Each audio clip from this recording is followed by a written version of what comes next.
ආයුබෝවන් වාසනාවන්ත සියලු දෙනාටම නිරෝගීවත් ජීවිතයකට සුබ පතනවා. මම මේ ඔයගොල්ලන්ට අද පෙන්වන්න යන්නේ දිවි කදුරු සාකය. මේ දිවි කදුරු සාකයේ කොළ ලස්සන කොළයක් තියෙන මේක ලස්සන මලක් පිපෙනවා. ඒ වගේම විශාල සුවඳක් තියෙන මලක්. මේ තියෙන දිවි කදුරු සාකය හොඳට බලන්න මේ කොළ. මේක තමයි දිවි කදුරු සාකය කියන්නේ. මේ තියෙන කොළ. මේක තෙත්කලාපීය භෝගයක්.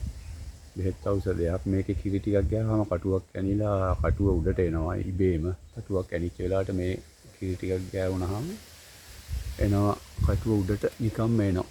මේ තියෙන දිවි කදුරු සාකේ ගෙඩි. මේක කොළ පාට ගෙඩියක් එන්නේ මේ ඉබිල ලස්සනයි. මේ පේන්නේ දිවි කදුරු සාකේ ගෙඩි ඉදුණාට පස්සේ පුපුරනවා ලස්සනට. ඊට පස්සේ හරි ලස්සන ගහක්. ඒ වගේම සුවඳවත් ගහක්.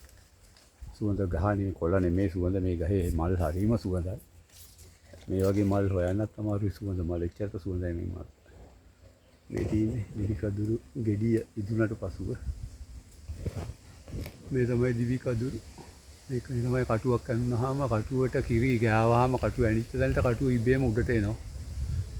මේක හොඳ බෙහෙත් ඖෂධයක්. ප්‍රේම බලන්න මේ සාකේ කිරි කොළ පොතු මුල් පස් වගේ පංගුවම ගන්නවා බෙහෙත් ඖෂධ වලට. මේක තමයි දිවි කදුරු කියන්නේ. මෙන්න මේ සාකේ තමයි හොඳට බලන්න. මේ වගේ ගෙඩියක් කියනවා මේ ලස්සන ගෙඩිය. දිවි කදුරු. මේ තියෙන ගෙඩිය මේ කොළ පාටින් ඇවිල්ලා ඊට පස්සේ මේ ඉදුණාට පස්සෙ තමයි මේ පාටට එන්නේ ගෙඩිය. මේ තියෙන දිවි කදුරු කොළේ මේ හොඳ ඝනකම කොළයක්. අරලිය කොළේ හා සමානයි. අරලිය කුලයට අයත් වර්ගයක් වෙන්න ඕනේ මේ බෙහෙත් ඖෂධය. නමුත් අරලිය නෙමෙයි. අරලිය කොළයට සමානයි.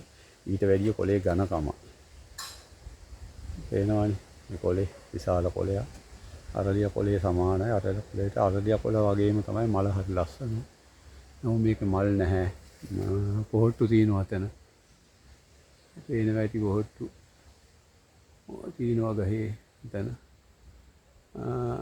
මේක තමයි දිවි කදුරු සාකේ. අපි බලමු දිවි කදුරු සාකේ ගන්න බෙහෙත් මොනවද. දිවි කදුරු හෝ යනු ශ්‍රී ලංකාවේ තෙත් කලාපයේ පහතරත ප්‍රදේශවල මෙන්ම වෙරළබඩ සහ කඩොලාන ආශ්‍රිත පරිසරයන්හි බහුලව දක්නට ලැබෙන දේශීය සාකය. මේ විශේෂයෙන් වැටවල් බගුරු බිම් කුඹුරු මායිම් සහ ජලය බැස යන පහත් බිම් ආශ්‍රිතව ඉතා සරුවට වැවෙනවා. ප්‍රධාන ලක්ෂණ සාක ස්වභාවය මධ්‍යම ප්‍රමාණයේ පඳුරු සහිතව කුඩා ප්‍රමාණයේ සාකයකි. පත්‍ර තද කොළ පැහැති දිලිසෙන සුළු සහ දිගු ස්වභාවයක් ගනී. පුෂ්ප ඉතා ප්‍රසන්න සුවඳකින් යුත් සුදු පැහැති මල් හටගනී. මල්හි මධ්‍යම කහ හෝ රතු පැහැයක් ගනී. ගෙඩි ඵලය තරුණ අවස්ථාවේ කොළ පැහැති වන අතර පැසෙන විට තද රතු හෝ දම් පැහැයට හැරේ. මෙය අඹ ගෙඩියක හැඩයට තරමක් සමානය. විෂ සහිත බව දිගු කදුරු සාකයේ සියලුම කොටස් පත්‍ර පොතු කිරි විෂ සහිත වන අතර වඩාත්ම විෂ සහිත වන්නේ ඇටය බීජයයි. බීජයේ